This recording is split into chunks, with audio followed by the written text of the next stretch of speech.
Anton Chexov. Xameleon. Hikoya. Ustiga yangi shinel kiygan, qo'lida tuguncha, politsiya nazoratchisi Achimelov bozor maydoni o'rtasidan yurib kelmoqda. Uning orqasidan qo'lida musodara qilingan krejovnik to'la g'alvir ko'tarib, aft angori sap-sariq garadovoy qadam tashlab kelayotir. Tevarak atrof jimjit. Bozor maydonida qimirlagan jon ko'rinmaydi. Do'kon va qovoqxonalarning eshiklari och yirtqichning og'ziday ochilib, huvillab turar edi. Ularning oldida hatto gadoy ham yo'q. Achimelovning qulog'iga birdan "Sen hali odamni tishlaysanmi, ma'lum? Birodarlar, qochirib yubormanglar. Hozir birovni tishlashga ruxsat yo'q. Ushla ular, ushla!" degan tovush eshitildi. Kuchuk vangilladi. Achimelov atrofiga qarab, savdogar Puchiginning o'tinxonasidan bir it uch oyoqlab, orqa o'ngiga qarab, chopib chiqib kelayotganini ko'rib qoldi. Kuchukni chit ko'ylak kiygan va nimchasining tugmalari yechilgan bir kishi quvlab kelmoqda edi. U kuchukning ketidan choparkan, o'zini yerga tashlab, kuchukning keyingi oyog'idan ushlab qoldi. Kuchuk yana vangilladi va qochirib yubormang degan ovoz eshitildi.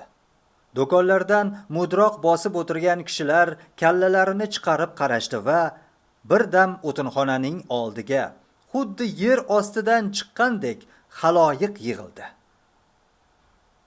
"Muhtaram afandim, bu tartibsizlik", dedi Garadovoy. Achimelov so'lga burilib, odamlar yig'ilgan joyga qarab yurdi.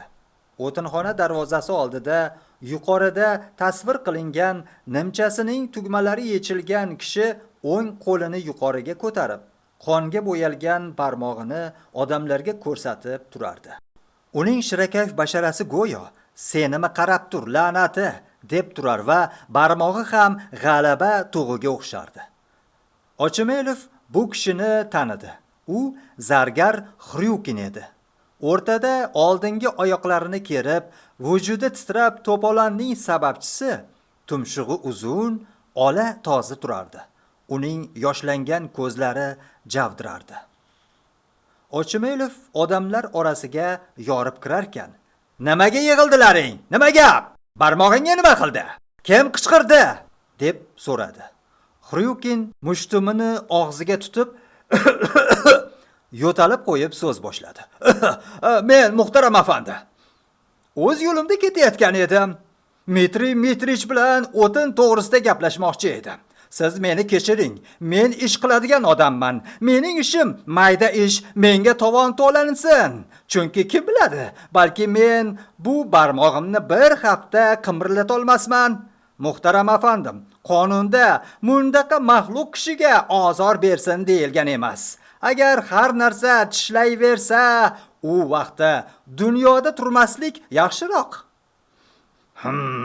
"Yaxshi", dedi Achimelov jiddiyat bilan yo'talib va qoshlarini qimirlatib. "Yaxshi. Kimning kuchiga? Men buni shunday qo'ymayman.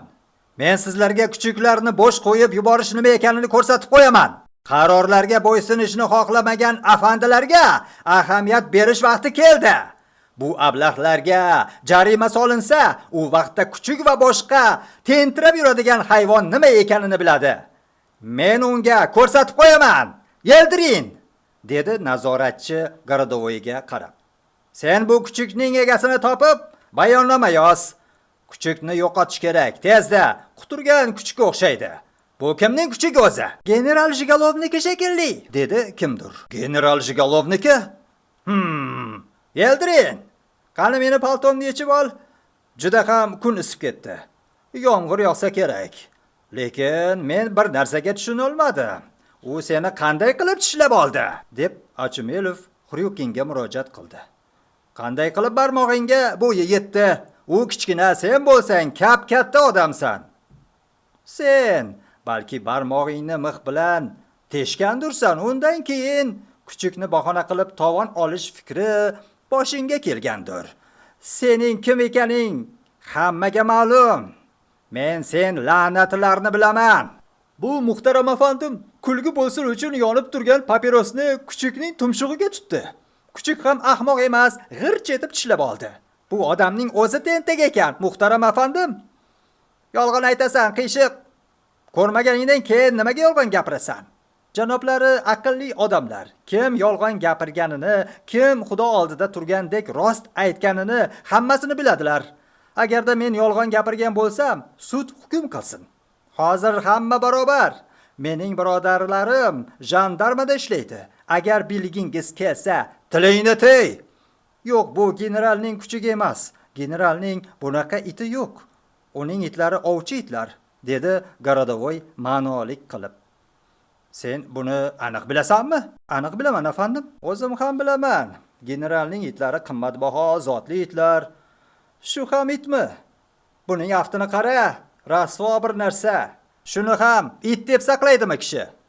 Sizda aql bormi o'zi? Bunaqa it Peterburg yoki Moskvada ko'rinib qolsa, bilasizlarmi, nima bo'lar edi? U yerda qonunga qarab o'tirmasdan o'ldirib qo'ya qolar edilar. Sen Xryukin ancha azob ko'ribsan. Bu ishni shunday qo'yib ketaverma.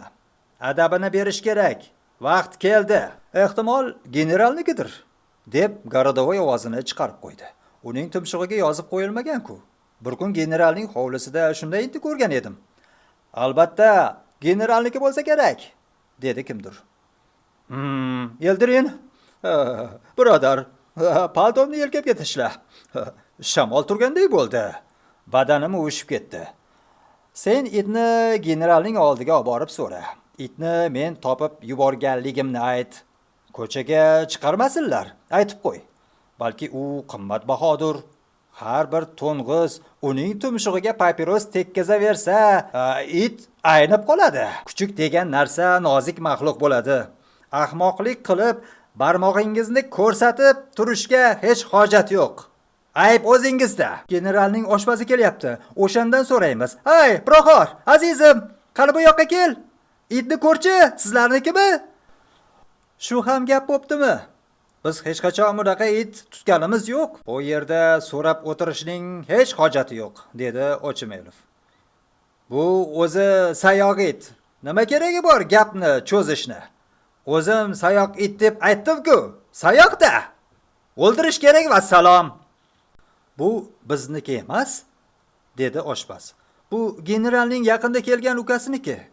Bizda bunaqa itni yoqtirishmaydi. U kishining ukalari bunaqa itni yaxshi ko'radi.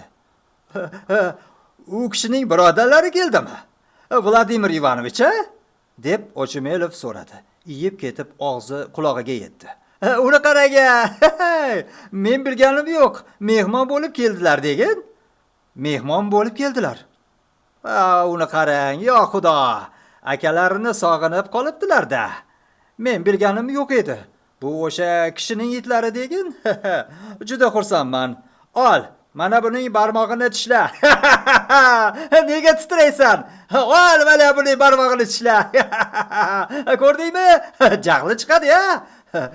Oshpaz Proxor itni chiqarib olib ketadi. To'planib turgan odamlar Xryukinni masxara qilib qahqaha uradilar. Shoshmay tur, men senga ko'rsatib qo'yaman, deb Ochimelov Xryukinga do'q qiladi va shineliga o'ranib, bozor maydonidan yo'lda davom etadi.